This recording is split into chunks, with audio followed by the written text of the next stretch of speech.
Hello and welcome to the Bandwagon Podcast, the show where we take a deep dive into the music industry. I'm your host, Charlie Cooper, and my guest this week is Michael Leavy Jr, a full-time soul singer based in Tenerife.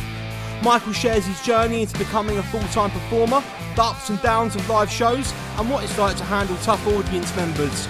We also dive into his fascinating career beyond the stage.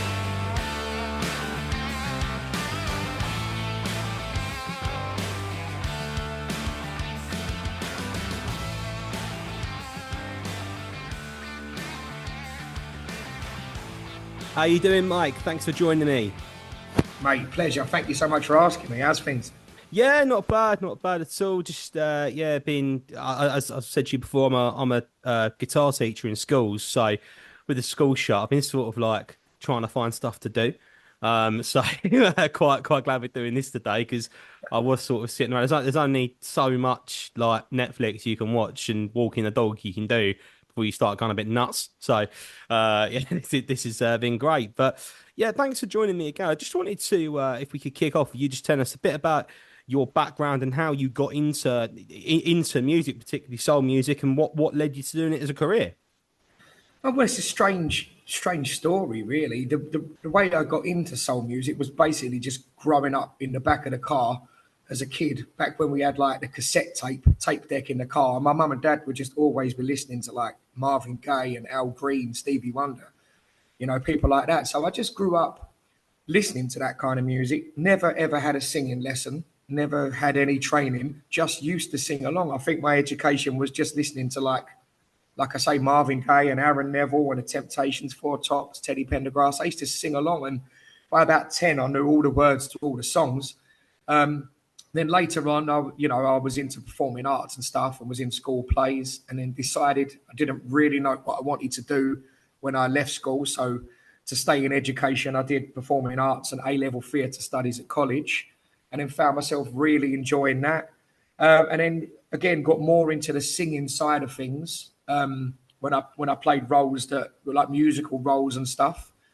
And then when I left college, I graduated into the West End and played 9 months as Mickey or Mikey in Blood Brothers at the Phoenix. So managed to tread the boards, spent a little time in Godspell as well. So the musical theatre side of it was first, and I started off trying to be an actor.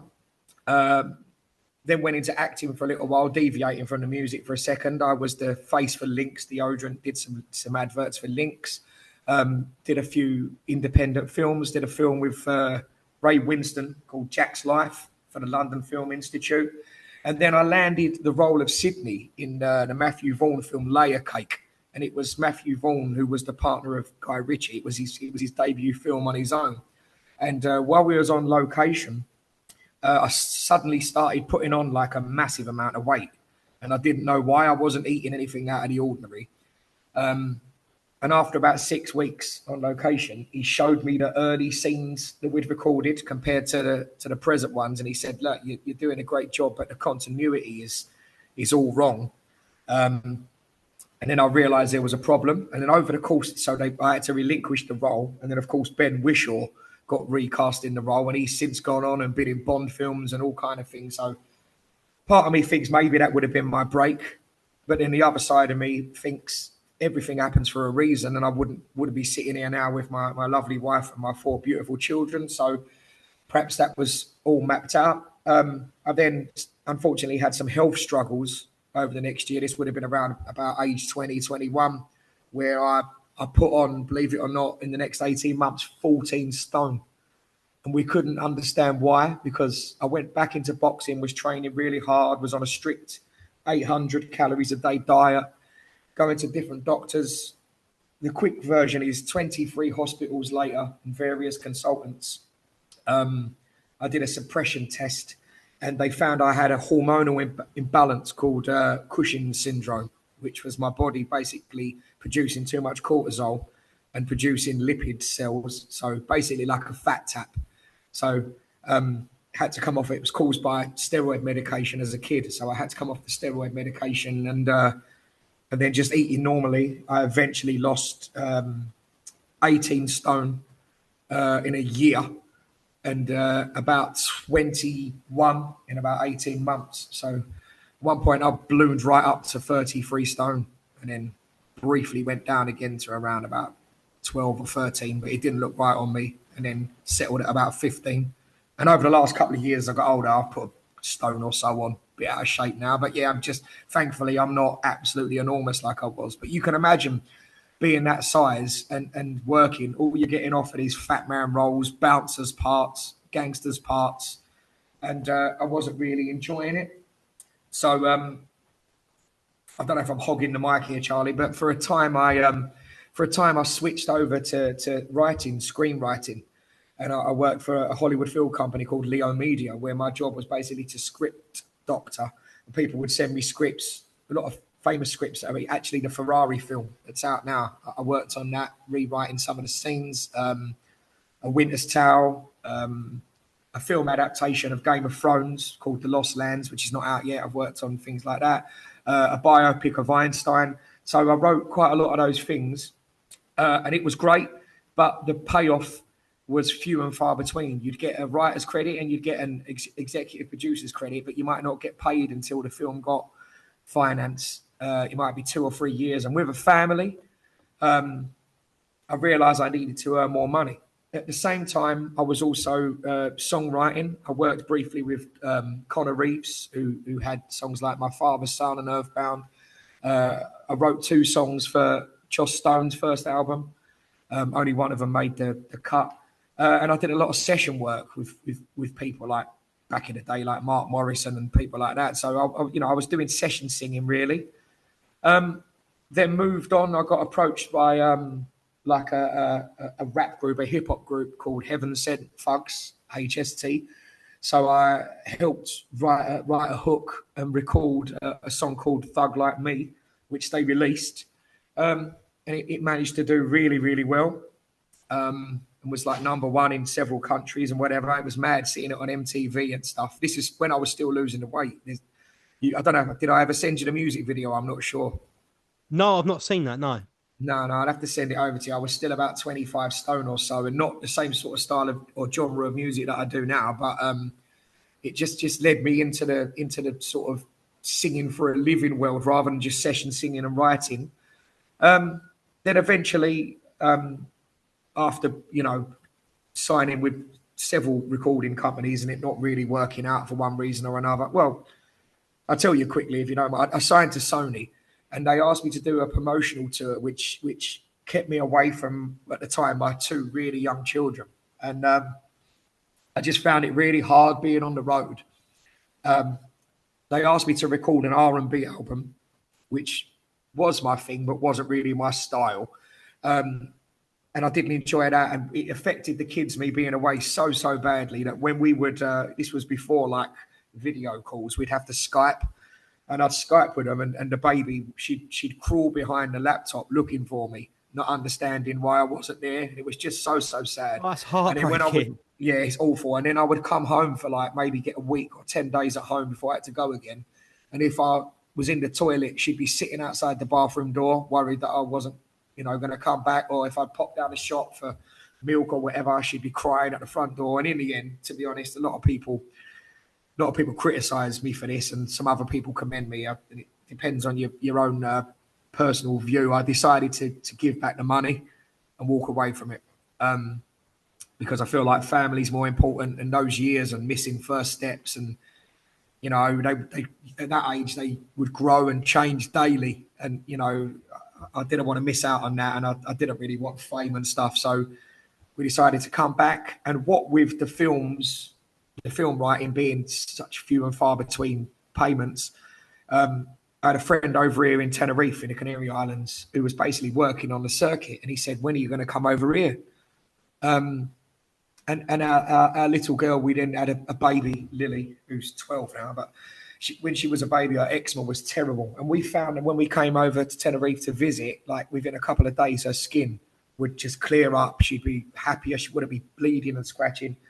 So I just thought, you know what, I can move over to here, maybe make a living just on the circuit as a jobbing singer, give the kids a better life, and rely on myself with a young family. So that's how I ended up. That's sort of the progression through, singing in the car, acting at college, musical theatre, film, then writing, then singing. So it's been a varied old journey, but here we are now.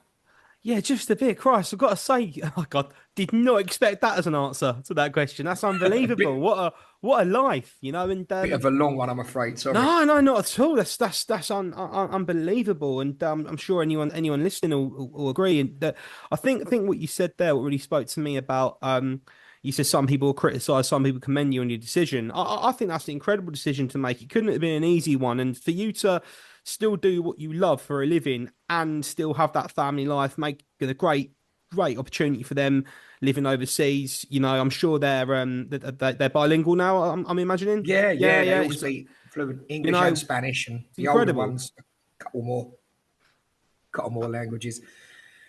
The thing about it, Charlie, is look, it's not glamorous. I'm not a superstar. I'm pretty well known in these circles and all over the place. But I'm happy with where I am. I realise I'm just essentially a pub singer now. But what I get is the advantage of waking up with my children every day, taking them to school, picking them up from school, maybe taking them to their classes on a beach or for a bit of lunch. And when they go to bed at sort of 9, 10 o'clock in the evening, that's when I get ready to go out to Mm, work. Then I'll go out and do 2 or 3 shows, and then I'm home again while they're sleeping, and then we wake up together the next day. So kind of I'd rather be doing that and able to be with them and see them grow and not miss those years than off touring the world no, somewhere of for my own course. ego. No, that's absolutely incredible. There are a lot of people that I speak to, friends of mine who are full time, as we say, pub musicians, who say a similar thing. They still, there are certain things they miss, particularly if they get midweek work and that kind of thing. But if you imagine if they were on tours, it's like a lad that I'm speaking with at the moment, who I'm starting a band with. He just had a little one, and we were talking about what it would be like to get on, for example, some work on a cruise for a week, something like that, and what that would mean for a family. I've not got kids, but I am married. I'm close with my mum and dad and my nan, and you've got to think on that level. It makes me think. So Christ knows what it must be like when you got kids as well to put in the mix, mate. So no, that's incredible. So you mentioned some of your influences there, but with the soul music that your parents would play in the car, that kind of thing. Who was if there's probably more than one, because when everyone says to me who's your favorite, whatever, it changes depending what day of the week it is. But who were your sort of main ones, or who are sort of your main ones, and maybe some more modern people who are on the circuit that people might not think about. Well, yeah. I mean, I've got quite an eclectic taste in music. I mean, Mhm. as I said to you there, like I wrote for different people, sort of pop music and stuff. I've worked with the hip hop band and stuff.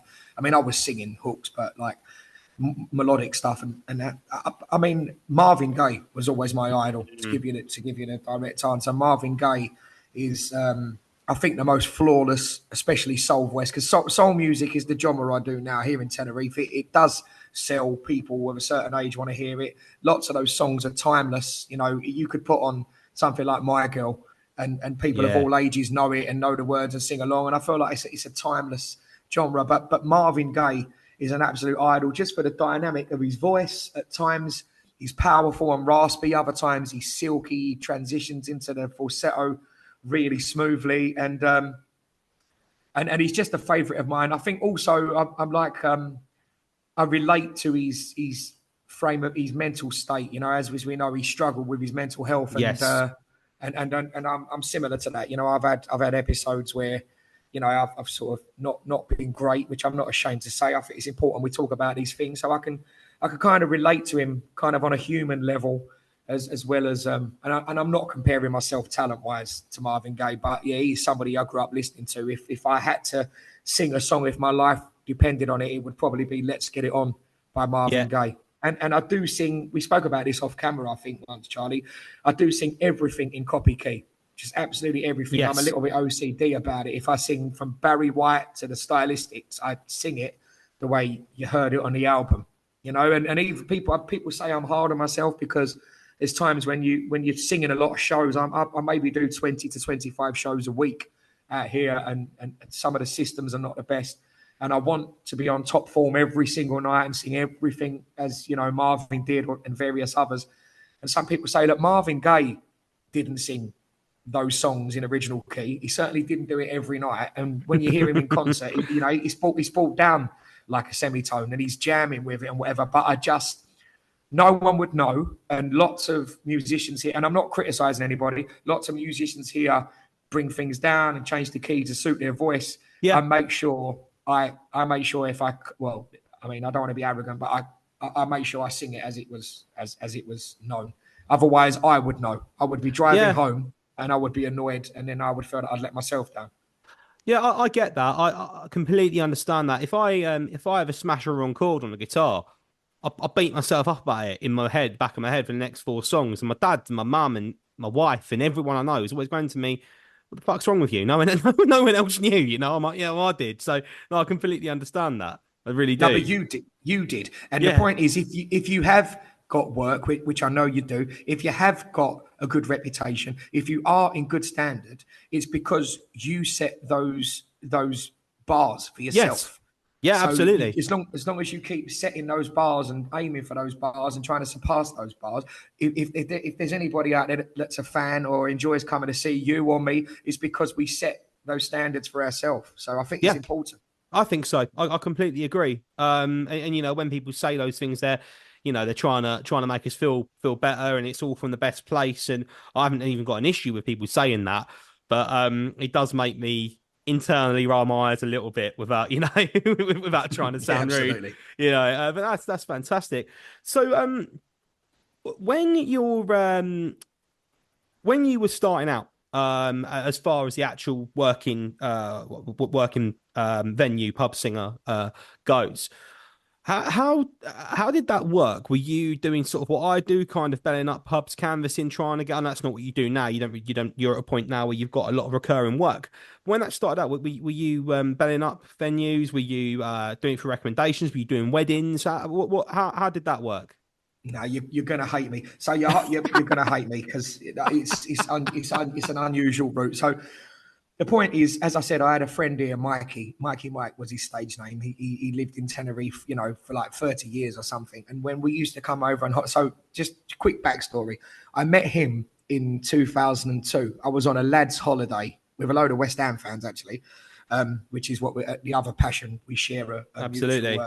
Mutual thing. I was on a lad's holiday and we came over and we were all out in the evening and whatever, having a drink. And we found ourselves in like a British bar.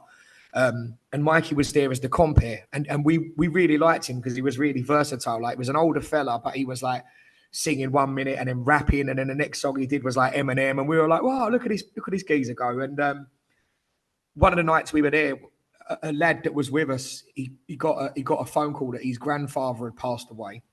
And he was obviously really upset and 2,000 miles away from home. And he didn't know whether to get the flight back early. And it was about 3 days before the end. And his family said, let's stay and enjoy the holiday. You can't do anything. We've got to arrange the funeral. And he kept saying to me, because I think I'd sung along to something like in the daytime around the pool. And they were like, whoa, you can sing. But at that point, I hadn't really been using much of the singing. That was more the sort of acting era of my life. And in that evening, he said that it was karaoke. Would you get up and sing a song with me on a karaoke for my granddad? Will you sing my granddad's song? And I really don't like karaoke. Like, no disrespect to anyone who does, mate. I don't. Look, karaoke, I think you look a bit of a div if you're getting up there trying to sound professional and trying to sound good, right? I would never go out on my night off like a chef wouldn't go out on his night off and go into the kitchen and cook his own dinner. Like, karaoke is for having fun, getting up with your mate, singing a song, doesn't matter how it sounds, and just have a laugh, and that's that. So I was a little bit reluctant to get up because I knew I could sing a bit from the musical theatre and stuff, different style, but I knew I could sing naturally. So I was a bit anxious. So he said, please, please, please. So I got up and I sang the song. And Mikey, the compere, just was stood there like mouth open, like, wow. And I went to sit down. He went, no, you're not going anywhere. And he pulled me back on stage and he pressed play on a Stevie Wonder song. And we sang it together. Then he pressed play on another one and another one and another one. And we stood there for me and him did the show for like 2 hours on this random, I think it was a Wednesday night. and the bar just got busier and busier, and people were cheering. And then the owner of the place that I'm still a good friend with now, Daryl, said, like, come, you got to move over here, son. Like, I'll sort you out an apartment. I'll get you all your clothes and, like, show attire or whatever. Just come and do it.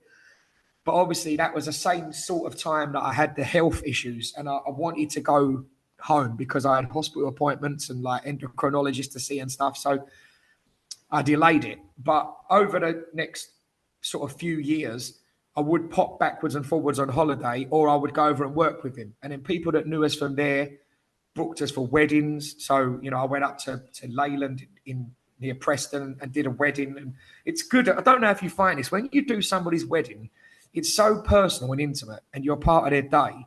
I have people now that I've been lifelong friends with, like literally friends with since I've done their wedding 15 years ago. I still send them, like, happy anniversary every year because it comes up in my diary.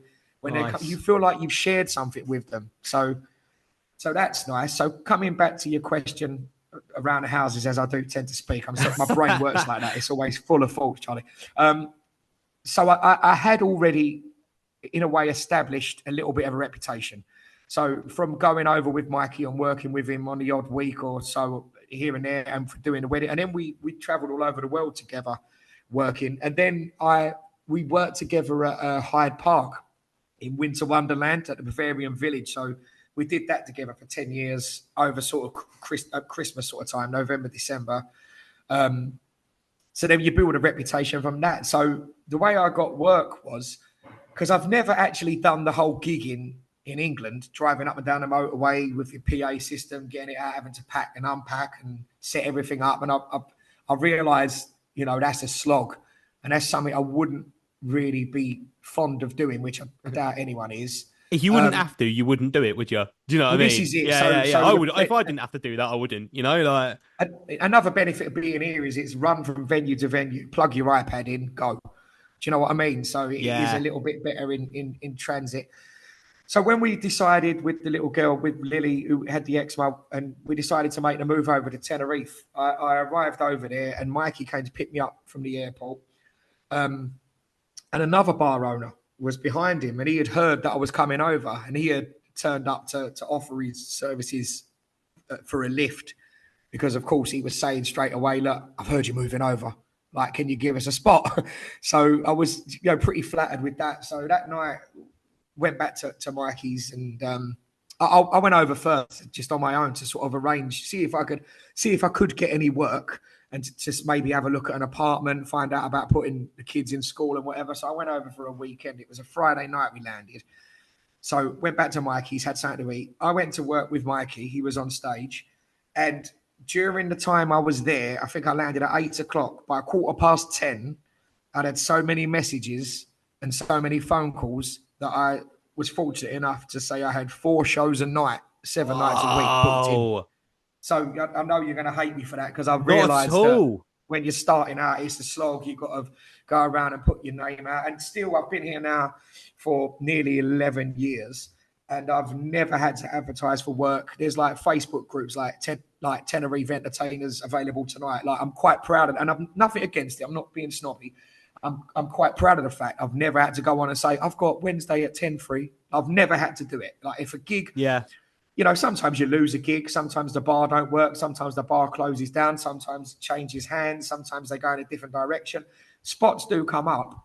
But generally, like we spoke about, I've got a waiting list, and I'll normally get a message saying, like, I've heard that so-and-so is shut down. Like, what are you doing with that Thursday?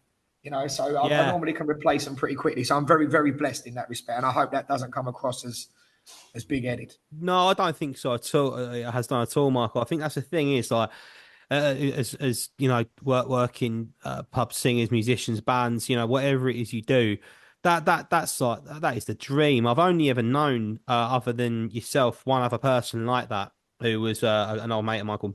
He's called Mike as well, actually, Mike Doby, and he did very similar things to what I do, sort of like mod punk sort of stuff and the '60s stuff as well. And God rest me, he passed away a couple of years ago, but he was very much like that. You just couldn't pin him down. And whenever we had a weekday gig, bless him, even if it was on the other side of London, like Camden or something, we're near Gatwick, he'd trek up because he was like, I work every Friday, Saturday, Sunday, Thursdays as well. Sometimes I'm not going to be able to sit. So yeah, he was in a similar thing. He really didn't need to advertise. So it's really nice to hear that those opportunities are out there and what we aspire to get. So you mentioned that you do dozens of gigs a week, 4 or 5 a day. That blows my nuts. That just the idea of that. How does that look day to day for you then? To be honest with you, I've cut it down a little bit now. Like when I said, when I first started, when I first came over and had all those offers, you just want to get your foot in the door. You just want to make sure that you've got work. You just want to establish yourself and get a reputation. And again, like coming back to earlier on, like the slight OCD. I mean, I'm not diagnosed OCD, but the way my brain works and setting bars and setting targets for yourself, like I wanted to make sure I was smashing it. And anything I do, if I decided to take up tiddlywinks, like it's not an arrogant thing on ego. I would want to be the best tiddlywink player you've ever seen. Sure. Like whatever it is, like I just want to be the best. I want, my ambition was come here and be number one. Like it's not for me to say whether I've done that or not. It's not, but there's lots of kind words like about it and lots of compliments, and you can find them if you see reviews or people that have been at gigs or whatnot or that come over here. But when I started out, I was doing 4 or 5 a night, 7 nights a week. And it was just like back then when I was like a bit younger and fresh and enthusiastic, the voice was fine. Like just to deviate a minute, I don't know what you have to do in terms of keeping your voice, Charlie. For me, it's if my frame of mind's all right and I'm not stressed, my voice is okay. I'm the if same. I'm hydrated and had enough water, and sleep is a big one as well. Yeah. So I was all right in terms of voice. Whereas now, as I've got older, like you get older and your larynx gets a little lower and drops, and as you get older, your voice gets a little bit deeper naturally. That's why like granddads are a bit like, all right, boy, with their low voice. So, and then it gives you a richer timbre and a richer tone. So it's important to make sure you're still dexterous with your high notes and still have your falsetto and keep them going. So I was mindful of not burning myself out. So my wife said to me, why don't you drop the gigs on Sundays and we'll have family day on a Sunday. So Sunday was like, I won't work in the evening. We'll get up, go beach or whatever, then go and have our roast dinner because I do love me Sunday roast. But then eventually after like 5, 6, 7 years here, it's still a lot. Like it's still a lot to do. And whatever your job is, be it your day job or the gigging, like when you're doing it every day, you feel like your day off comes and goes. You wake up, you're like, I might wake up, lay in on a Sunday, wake up later, sort the kids out, go and have dinner, come home, get them all ready for school the next week, put them to bed early. And by the time I'm done that, I'm knackered. And before I know it, it's Monday again. And I guess everybody's like that. But I was in a position where, look, I have to work a lot because I've got 4 kids now. Like our little boy was born out here. So we moved with the 3 girls. Like when Lily was a baby, Kimmy and Abby were like 4 and 5 respectively. And Ronnie was born here and he's now 9. But I needed to work to make a certain amount to run a family of 6. So one year when I came back from doing Hyde Park, Steph, my wife, said to me, why don't you consider taking Saturdays off as well? And the first thing you think of as a dad and a provider is what about the money? Like, are we all right for the money and stuff? But I did do it and I really enjoyed having 2 days off together for like just peace of mind, mental recovery, but vocal recovery as well. Yeah. So then going through the COVID years, oh God, which is another whole thing here in 2020. Yeah. And Tenerife was very, very different to the UK. So I spent a bit of time in the UK during that period. And I spent time here and it was so militant here. They closed everything down. The bars were closed for nearly a year. So I was without any work. I'd paid what they call autonomo for like 10 years here. And that's like self-employed fee. So I was getting due a certain amount. What we was getting for a family of 6 was 661 euros for a family of 6. Like that's including paying your mortgage, your bills, your food, everything. Monthly? Couldn't work. Yeah, a month. Yeah, fucking and hell. Even though we couldn't work, they were still taking 300 euros self-employed fee.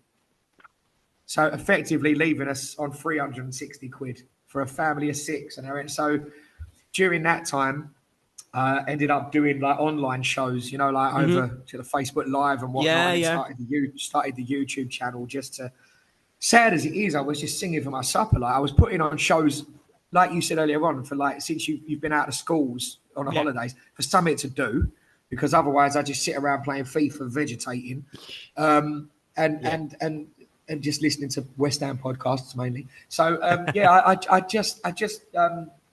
I I just needed to do something. So I would get dressed up and put on a whole show and whatever. And then people would start saying, look, what's your PayPal link? Send us the link. And then, some nights, some nights I was making like 3 times, 4 times what I would make going out gigging that Nuts. evening. Do you know what I mean? And I'm not saying it was always like that, always amazing, but I'm so appreciative. I thank those people so much because they literally kept us going for like shopping and Yeah. feeding the kids during that time, during COVID. And then when the bars started to pick up again, very few bars were open. So I got offered a Saturday afternoon gig at a place called Calypso, which I think I've told you about before. Yeah, I've seen So you make a lot of Facebook posts about Calypso. yeah. Yeah. So I started doing that just while the other bars were closed. And I marketed it really well. I called it Saturday Club. And what we did first of all was it was only residents here because there was no tourists allowed, no flights allowed over. It was something while all the stress and all the crap was going on for the tourists to come and get involved in. So at the beginning, we were only allowed a few tables. So it was like 30 people would come to Saturday Club. And what we did one week, it was someone's birthday. So one of the ladies baked a cake and another lady baked a cake as well. So I turned it into like a bake-off sort of competition, messing around. I got them up on stage. I got 3 random people out of the audience. They tasted the cakes, not knowing whose was who. And then they voted. And then whoever won, we put a little whip round in the glass and that person drank for free for the rest of the day. So then the next week, it was like, what we doing next week? Right. Homemade sausage rolls. So then 4 or 5 people would bring sausage rolls. So everybody would eat. And then we would vote who done the best. And then the next week, it was like meat pies. So it was a whole thing. Mental, mate. But it was Saturday Club, and it was a real like team effort and a real like community. So it was like it began like that, and then eventually, when the restrictions lifted, it was like getting like this whole buzz around it, and there was a regular 120, 130, 140 people every Saturday booked in. They're closed for August for the staff holidays, but we're booked up as far as March next year on these Saturdays. So now coming back to the question. I don't really want to give up the Saturdays to have 2 nights together. So I've just changed it to, I gave up my gigs on a Monday so that I can have Sunday and Monday together. Sure. So you get a weekend, essentially. So I get a weekend again. Yeah. So day to day, it is generally, like I say, wake up with the kids, potter about doing it. Look, people think when you live on a holiday destination, you're on holiday all your life. Like you're not, it's different. I've got bills, I've got the school run, I've got things to do. And basically I'm dad in the daytime and cooking dinner and taking kids to dance class or whatever, you know. And then, like I said, in the evening, I as I've got older, especially with the very dry conditions here, I take longer to warm up. I have to vocalize almost all day. Like if you were to say to me at the end of this podcast, like, sing us a couple of lines, Mike, like it's awful. It'll be awful. It really will. I don't know about you. Can you just wake up and sing? No, you tell you what, I was in a pub a couple of last weekend actually. So I had a rare Sunday where I didn't have a gig. Weather was good, so I said to the missus, we live just between pretty much slap bang in the middle with London and Brighton. So I've said to my wife, let's get in the car, take the dog down to Rottingdean, which is a village just outside of Brighton. It's a bit quieter. We'll get down there and walk the dog and go for something to eat. I'm always on. I've always got my business cards on me. Whenever I walk past the pub, I'm in. Oh, hiya, local musician. Here's a card. And I did that in the pub we stopped in. And there's a couple of people in there drinking. Oh, what sort of stuff do you do? So I told them, the Clash, the Jam, the Kinks, and that.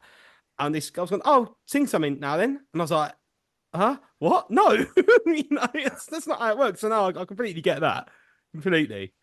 Yeah, I mean, singers and comedians get that. When you tell people your job is sing us a song, and comedians tell us a joke. I wonder if gynecologists get the same thing. Yeah, or strippers.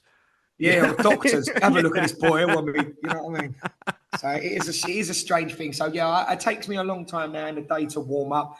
And then my evenings look like I generally have my first gig. Like tonight, my first gig's at 8:30, which is particularly early because generally here, like not being arrogant, most people don't have the amount of work, the schedule that I do. Most people, like, they're lucky. They say, oh, I'm fully booked if they've got a 10 and an 11, like 5-6 nights a week. Like for me tonight, like I usually do, like there's a venue called the Soul Suite. So I sometimes do the early one there and then go and do a 10 and an 11. Then I come back for the midnight hour. So it's like the midnight spot is like the headline spot. It's more up tempo. I can jump straight on stage and start with something like Jackie Wilson, Higher and Higher, or like Ain't No Stopping Us Now, or like Never Too Much, and like funky stuff. Then once you've got them, then I like, I can like, I do like a lot of reggae and stuff. I'll start Yeah. doing like Could You Be Loved, Bob Marley, and rapping over it. And then like once you've got people, even people of a certain age, once they're dancing and they trust you, and you would have found this as well, Charlie. Once they trust you, you can take liberties, mate. Yeah. Oh yeah.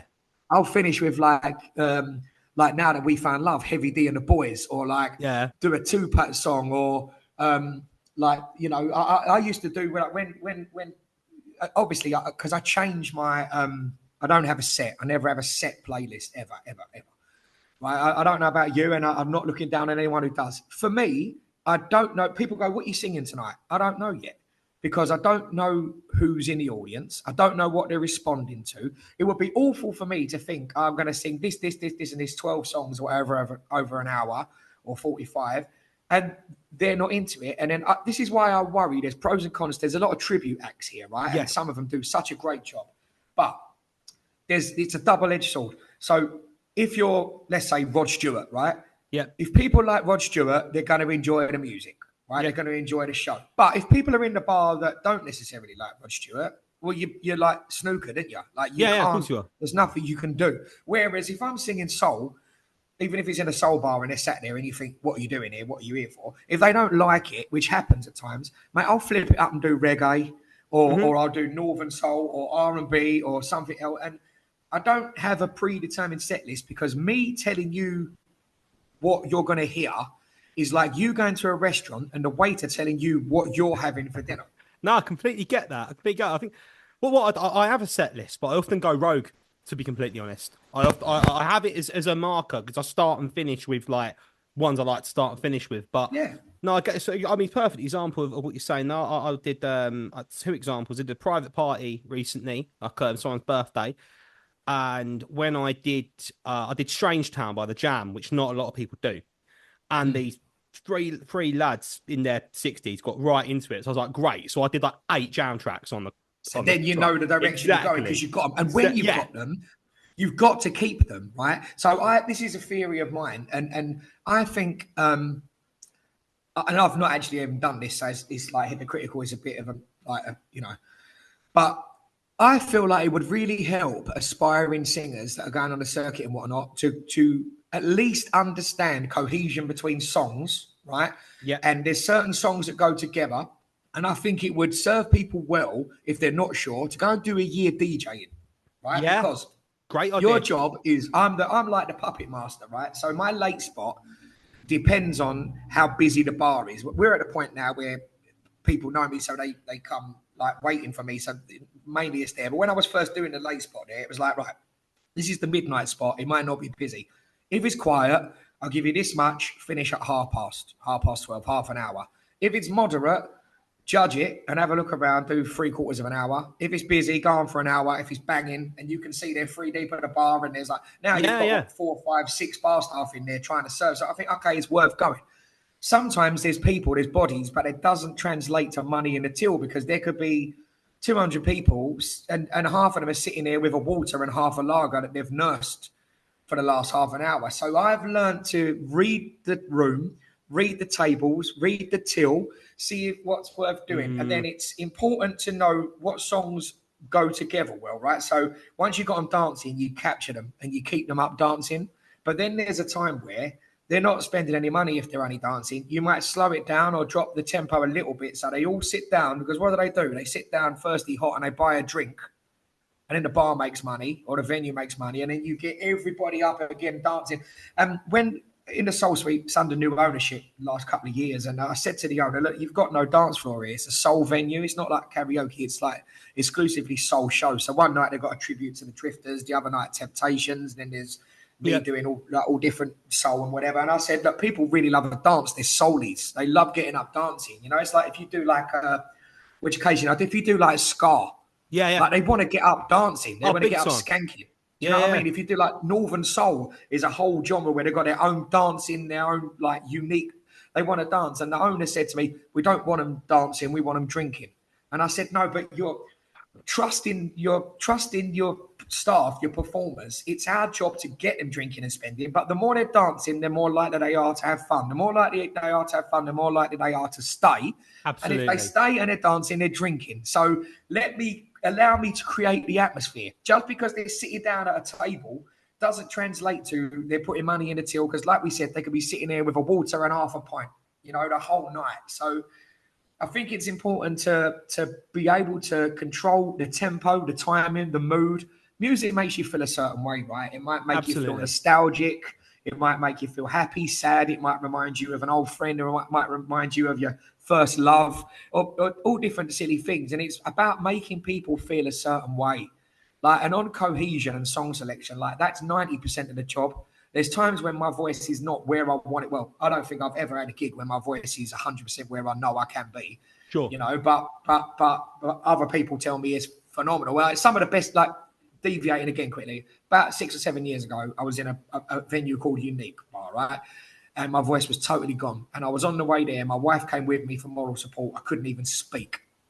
So I got up there and I was like, contrary to what I normally do, I was like, I'm going to have to find a playlist tonight of songs I know I can get through. So it was like Barry White, George Benson, a little bit of reggae. My voice was awful. I was missing notes, when you just like that. I was doing that, but we're professional enough doing it a long time. You could disguise it a little bit and sing around it and sing underneath it and whatnot. I did that. I had a woman come up saying that it was the most fantastic thing she'd ever seen. The music was just up her street. And could she book me for a wedding, which I did go and do. And I got a wedding out of it, right? Nice. This awful, awful gig that I would have been embarrassed in. Other nights, you could be in a venue where Marvin Gaye himself could be there singing, right? And sounding unbelievable. But if there are a load of rockers in the crowd, it doesn't, you're never going to get them. So you can sound amazing. You're never going to get them. They'd rather be down the rock bar down the road, which is fine. Yeah, but you're never going to get them. So song selection's a big thing. And just last thing on the point, because I realise I ramble, Charlie. no, Sorry, not mate. at all. No. There's some great singers here in Tenerife. I don't want to name anyone's names, but there's some great singers here. The downfall is their song selection's awful, right? And I used to work with somebody who, like within the soul genre, right? So we'd have them up dancing, and it'd be like something funky or whatever, and people are dancing. And then the person would walk over to the iPad and select the next song. And it was like let's take Ain't No Stopping Us Now. They're all like, ain't no stopping. And they're all dancing. And the person would walk over. And then I just look around and I hear, dun, dun, dun, dun, dun, dun, dun, dun. And My Girl is a lovely song. Yes, but when they're up, they all go and sit down again. So I think it's so important, the cards you play and when. Do you know that leads into the question I was going to ask you next, actually, quite well, because it does relate to song selection. Now, I always think about this. There's a scene in one of the early Fools and Horses episodes where Dale asks to sing Old Shep. You'll know exactly what I'm talking about. Yeah, and he's going, no, obviously not. But he says I can't remember what it was, but he gets him to sing it somewhere. Everyone clears out. Now, do you ever get, and I'm guessing probably not, because the places you play, they know exactly what you're about and what you do, and the people coming to see you do.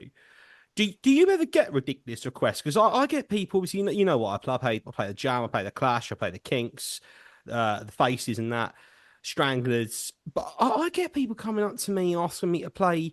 People come to me go, oh, do you do Hotel California? Do you do ABBA?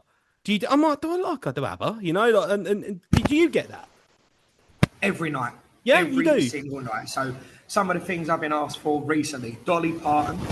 I quite often get asked for women's songs, and I make a joke saying I said women's song, like, my man, give me a male song, and they go, yeah, but you've got a good voice and you're versatile, you can do it. It's not about I can do it. I haven't got a repertoire of women's songs with me. I stopped counting my repertoire 10 years ago when I got to 20,000 songs, and I carry two tablets on stage with me. I normally have about 5,500 with me at any time. So generally, again, the OCD side, if I miss a request, I'm fuming.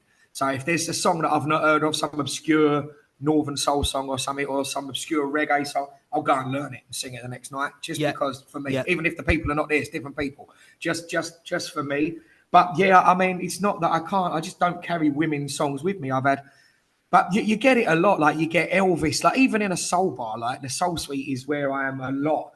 And people will come in and say do Elvis. I had it actually last night. I had a bloke come up and I call these people ask holes. because they were step up on the stage whilst you're mid-song, Oh, trying to mate. stay in tune, trying to remember the lyric, you know, and for you trying to play the guitar, and then lean over, ear, ear, ear. Yes, mate. Yeah. Mate. Can I sing Frank Sinatra? No, mate. Number one, it's not a karaoke bar. This is a show Yeah. bar. Number Yeah. two, like this is a soul bar. Like please, I'll give you 20 quid, mate. With No. respect, I'm not bothered about your 20 quid. I want, you know. And he kept going on. Then getting his families come and ask me, and then they're all standing on the stage, four of them, and I'm like, look, can you? I'm mid song. Like, can you get Fuck down? I'm trying to me. work. Can you please get down off the stage? I've had that. I've had some segueing a little bit. I've had some awful people as well. I had a little while ago. I had a woman. I had a man and a woman dancing right in front of me, both enjoying the music. But because his wife liked what I was singing, he just stood there mouthing the C word at me from about a foot away, over and What? over again, really aggressively. And in the end, I stopped the music. I was like, "What's the matter, mate?" And he was like, "What?" I was like, "What you saying?" He was like, "You're a CUNT." And I was like, "Based on what? You just are." So I ended up saying to him, "Look, I'm finished in like 20 minutes. If you want to have a chat to me outside, we'll do that." And I shouldn't have got like that, but it gets to the point where you It take does. abuse. Yeah. Like I get a lot of like, and this might not be politically correct, but I get a kind of a lot of reverse racism, especially in a soul suite. Okay. The good side is the people that are there do love soul, so Yeah. you're onto a winner, because especially if you do it well, then as soon as you open your mouth, you've won them round, right? But I will get 3 times a week funny looks.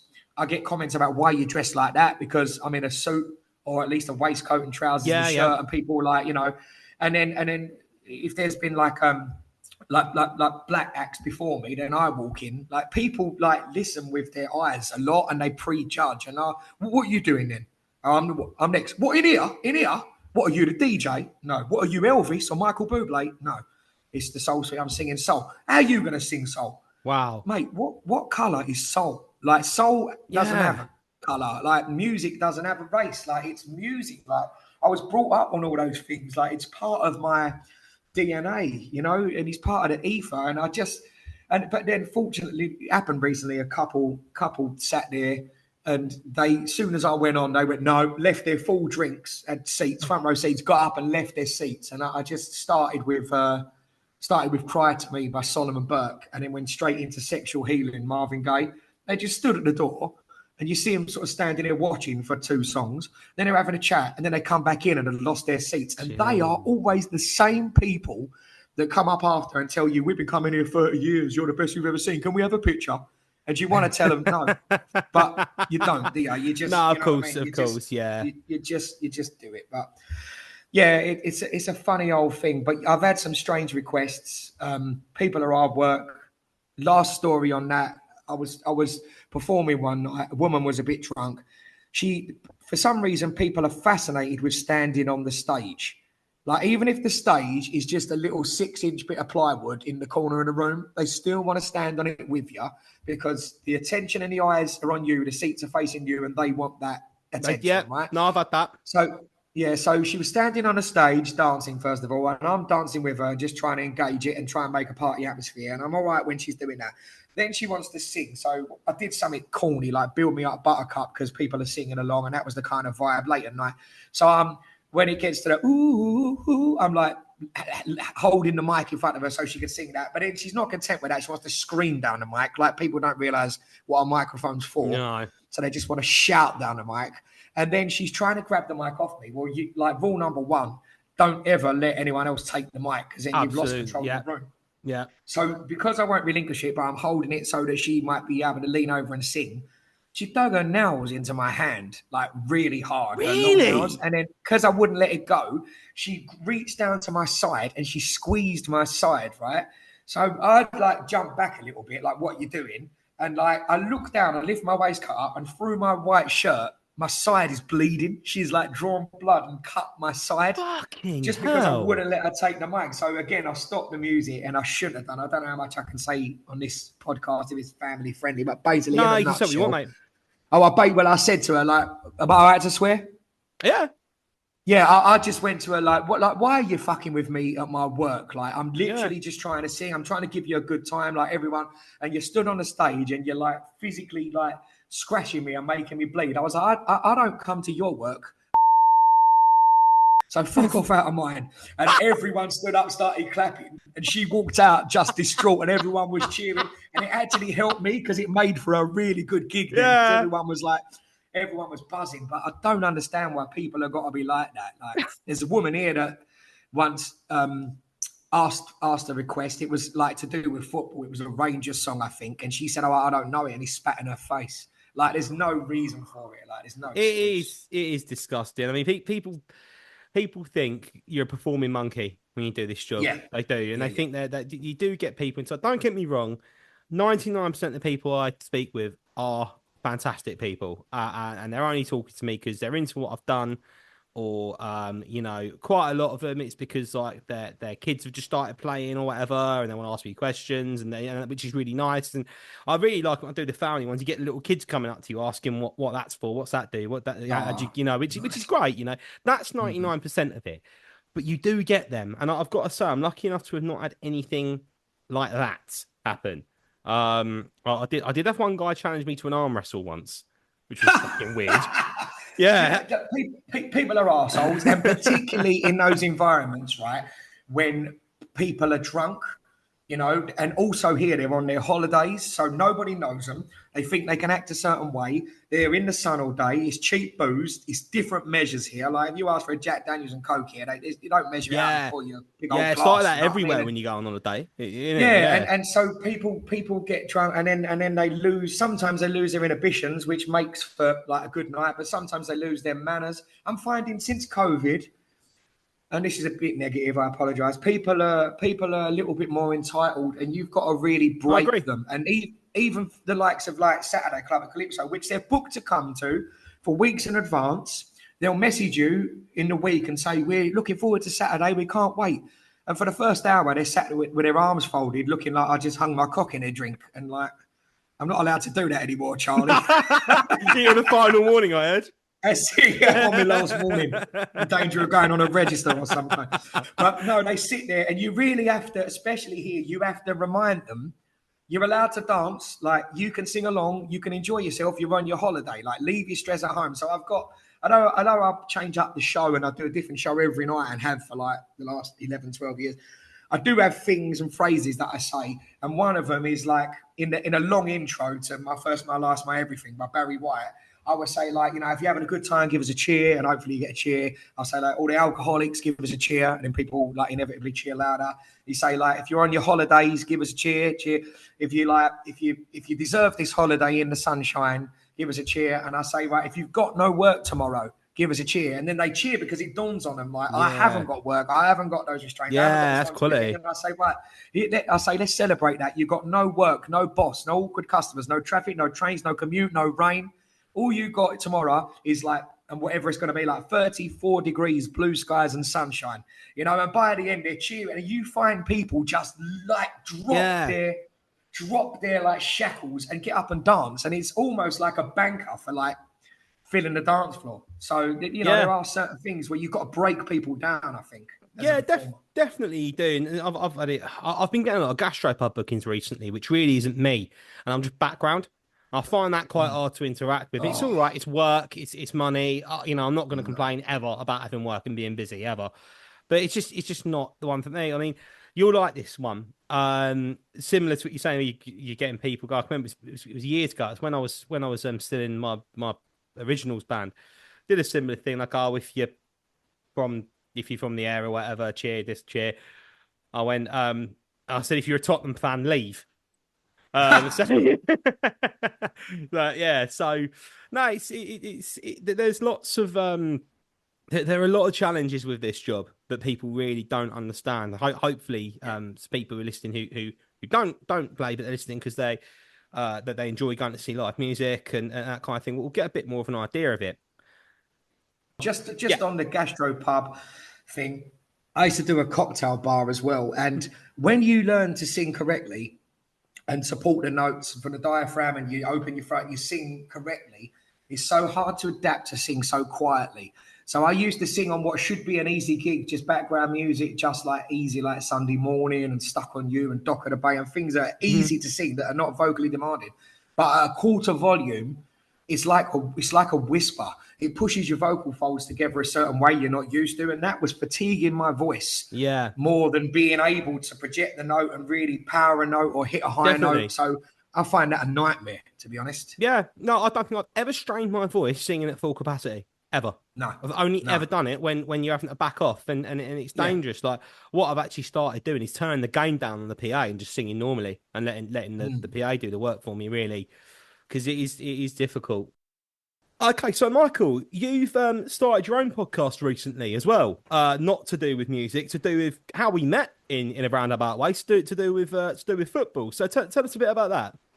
Yeah, do you know what? It's a mad thing. Like you and I met, just addressing that first of all. I had the pleasure of meeting you down at the Colour Factory in Hackney Mm, Wick when you and I are both West Ham supporters, and we both listened to the West Ham Way with Dave and X, which is a great, great podcast. yeah. And while I was over recently for gigs, I was lucky enough to come to one of their pre-match events, and I was queuing up outside. I was listening, a bit of music going on. I thought that's nice, dulcet tones of a young man. And as I got further up the queue, I realised it was in fact you banging out some tunes on the acoustic guitar for like everybody queuing up in the entrance and that. So that was really nice. And yeah, we stayed in touch since then and on the podcast and stuff. Mm. So yeah, I do listen to a lot of podcasts. And then I've recently been asked to be part of three people for our own podcast on Hammers Chat, which is another West Ham podcast. So I've been doing we swear a lot in that. So it's actually called Overland and C Word on I, Patreon for I didn't know Hammers that you Chat. work with Hammer's Chat, that you work with Jay and Gonzo. Yeah. So Oh, yeah, I've got quality.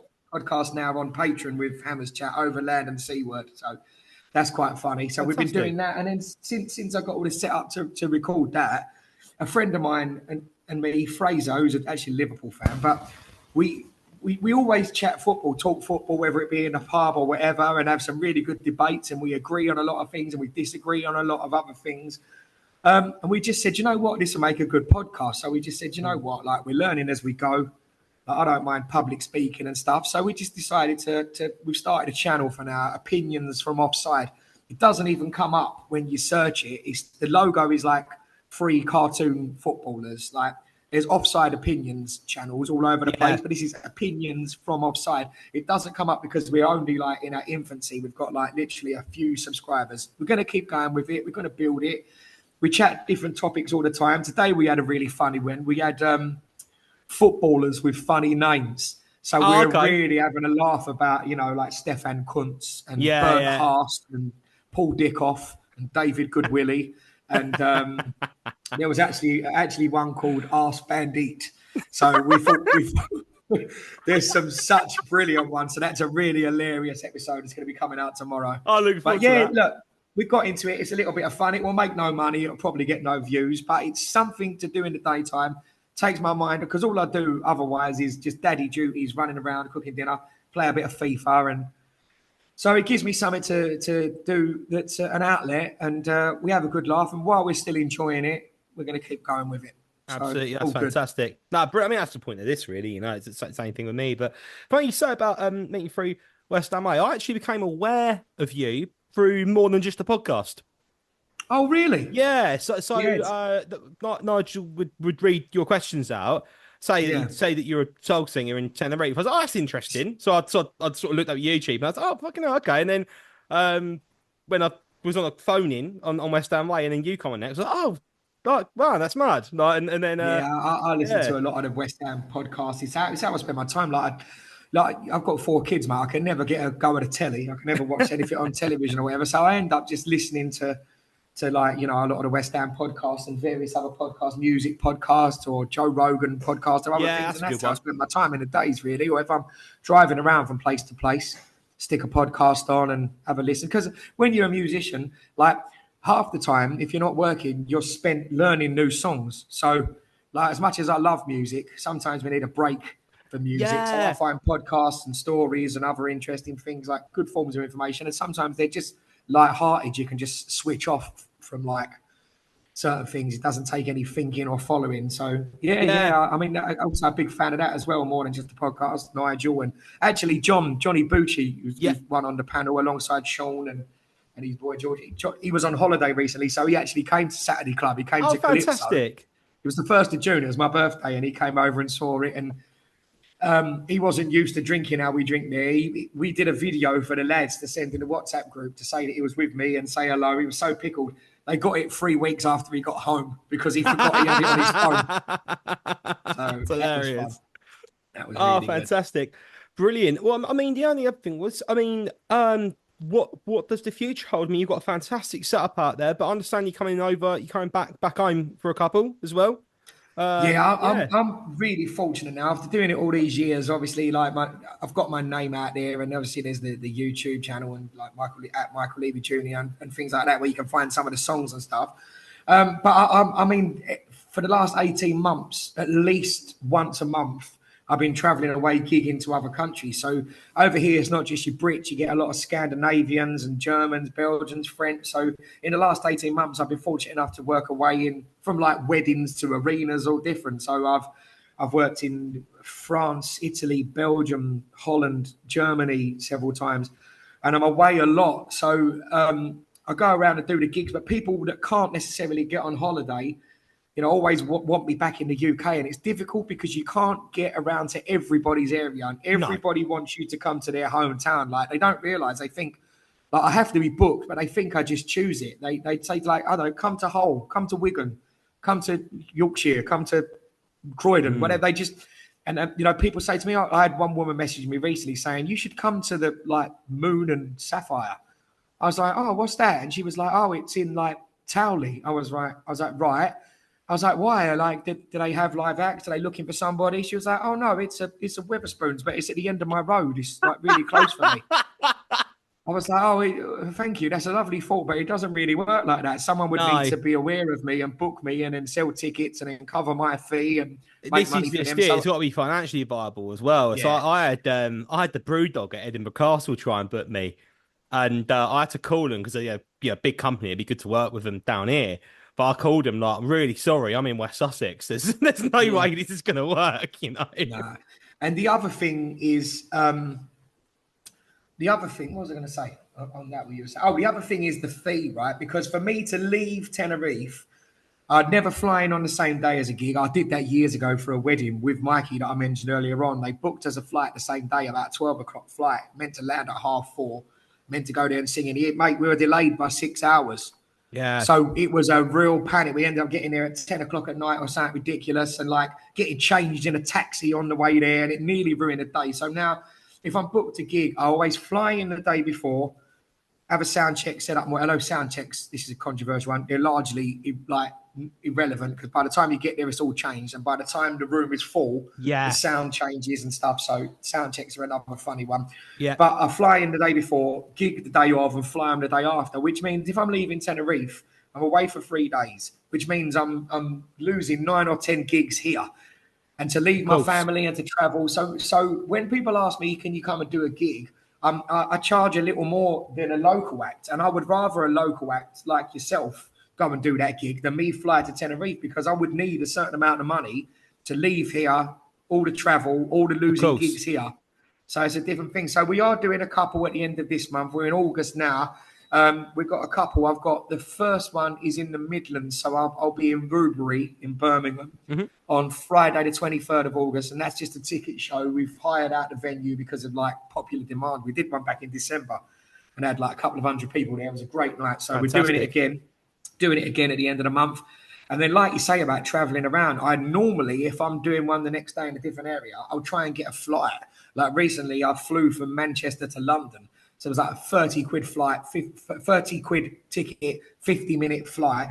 And it was so much better than driving 3-4 hours. But there's Yeah. nothing from East Midlands or Birmingham into London that day. So I'm having to hire a car Saturday morning and then drive like 3 hours plus maybe to Essex and just on the outskirts of London, one stop away from our stadium Nice. around the same Stratford. So Loughton, I'm at Loughton RBL Saturday the 24th. That's all tickets as well. So yeah, two good shows. They're always cracking shows because you're bringing a little bit of their people's holiday to them. You know straight away the people that are there have not just wandered into a bar. Like sometimes I feel like I've wandered into their living room, turned the telly off, and gone listen to me. But like at ticket shows, like people are followers of yours, so they're normally first song they're straight up dancing. It's normally like they're appreciative. So they are my favourite kind of gigs, really. So I'm looking forward to both of those at the end of the month. And if anyone's listening and interested, I don't know when this is coming out, you can either find my social media, like at Michael Leavy Jr. and the Facebook is _Soul Singer. The information's on there, or you can find my events, Michael Leavy Jr. on Ticket Source and buy the tickets directly from there. So nice one. I'll put links to all that in the description as well, Mike. So people will be able to find that. Well, this has been fantastic. I've really enjoyed it. Thank you so much for giving up your time. I understand you'll be working later on and with your family today, so I really appreciate it. And thanks again, mate. It's been fantastic. Mate, thank you so much for having me. It's been a pleasure. It's been really nice to spend time having a little chat with you as well. And my just apologies if you listen to this back and I'm rambling off on a tangent, but just a creative mind, I'm afraid, that's how we are. But I've enjoyed it, mate. It's something we're both passionate about, and I'm chuffed to have done this for you. Thanks for having me. No, thank you so much. Cheers, mate. See you soon.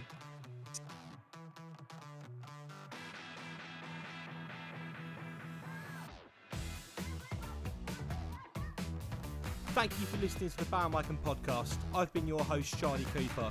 If you'd like to keep up to date with what's going on the podcast, you can follow the show on Facebook, Facebook.com/The Bandwagon Pod 1, or on Instagram @The Bandwagon Pod.